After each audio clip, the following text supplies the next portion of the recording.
معزز ناظرین السلام علیکم، میں ہوں محمد حفیظ۔ آپ دیکھ رہے ہیں یوٹیوب چینل اردو اسپیشل۔ آج کی اس ویڈیو میں ہم آپ کو اردو کی ایسی 5 مایہ ناز شخصیات کے بارے میں بتانے جا رہے ہیں جو اردو کی دنیا میں ارکان خمسہ کے نام سے جانی جاتی ہیں، اور یہ ویڈیو ہماری آج کی جہان ادب کے نام سے موسوم ہے۔ تو ان شخصیات میں پہلی شخصیت ہمارے پاس ہے علامہ شبلی نعمانی رحمۃ اللہ علیہ۔ علامہ شبلی نعمانی رحمۃ اللہ علیہ 1857 عیسوی میں پیدا ہوئے اور 1914 میں انہوں نے وفات پائی۔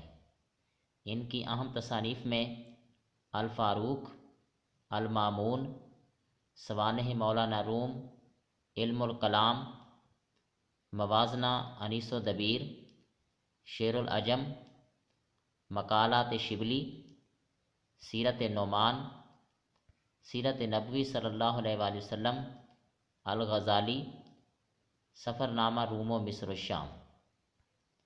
دوسری ہماری ادبی شخصیت ہیں مولانا الطاف حسین حالی۔ مولانا الطاف حسین حالی 1837 عیسوی میں پیدا ہوئے اور 1914 میں انہوں نے وفات پائی۔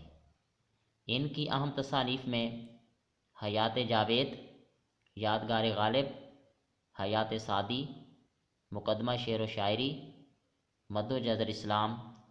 مد و جزر اسلام کا دوسرا نام مسدس حالی بھی ہے۔ ہماری تیسری ادبی شخصیت سر سید احمد خان۔ 1817 عیسوی میں ان کی پیدائش ہے اور 1898 عیسوی میں سر سید احمد خان نے وفات پائی۔ ان کی اہم تصانیف میں آثار الصنادید، رسالہ اسباب بغاوت ہند، تبیین الکلام، خطبات احمدیہ، تفسیر قرآن، خطوط اور مضامین بھی شامل ہیں۔ اگلی ہماری شخصیت مولانا محمد حسین آزاد 1830 عیسوی میں پیدا ہوئے اور 1910 عیسوی میں انہوں نے وفات پائی۔ ان کی اہم تصانیف میں آب حیات، دربار اکبری، نیرنگ خیال، قصص ہند، سخندان فارس، ابراہیم ذوق کا دیوان جو انہوں نے مرتب کیا، موضوعاتی نظمیں، نظم آزاد۔ اگلی ہماری شخصیت ڈپٹی نذیر احمد دہلوی 1831 عیسوی میں پیدا ہوئے اور 1912 عیسوی میں انہوں نے وفات پائی۔ ان کی اہم تصانیف میں میرات العروس، بنات النعش، توبۃ النصوح، فسانہ مبتلا اور ابن الوقت اہم ہیں۔